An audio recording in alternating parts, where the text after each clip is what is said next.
ఈ ప్రకృతి ఎంత బాగుంటుందో కదా. ఒక చిన్న స్టోరీ విందామా? ఒకరోజు మేఘం చాలా బాధపడుతూ సూర్యుని దగ్గరకు వచ్చి ఇలా అందంట, అందరూ నీ వెలుగుని ఇష్టపడుతున్నారు, నేను ఆకాశాన్ని కప్పేస్తే నన్ను తప్పు పడుతున్నారు అని. అప్పుడు సూర్యుడు చిరునవ్వుతో ఇలా అన్నాడంట, నీవు లేకపోతే వర్షం రాదు, వర్షం లేకపోతే జీవం ఉండదు అని. ఇది విని మేఘం ఆనందించిందంట. నిజమే కదా, ప్రతి ఒక్కరికి తమ తమ పాత్ర ఉంటుంది. దీని నీతి ఏంటంటే మనం ఇతరులతో పోల్చుకోకూడదు.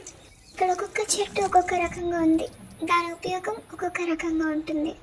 దీని యొక్క ప్రత్యేకత దానిదే, కానీ ఇది ఎక్కువ అది తక్కువ అని చెప్పలేము, దీని విలువ తగ్గించలేము. అలాగే మనుషులుగా మనం కూడా విలువైన వాళ్ళమే. ఒకరితో పోల్చుకుంటూ మన విలువని మనం ఎప్పుడు తగ్గించుకోకూడదు. ఇది మీరు ఎప్పుడు జ్ఞాపకం చేసుకోండి. ఈ కథ కల్పితమైనదైనా దాని యొక్క నీతి మరియు భావము వాస్తవము. ఇంత చిన్నగా ఉండే కాయలు రంగు వచ్చి ఎలా రాలిపోతాయి అనేది మీకు తెలిస్తే నాకు చెప్పండి. ఓకే, ఈ రోజుకింతే. Stay happy. మరొక షార్ట్ వీడియోలో కలుసుకుందాం. Until then take care. Bye. Thank you.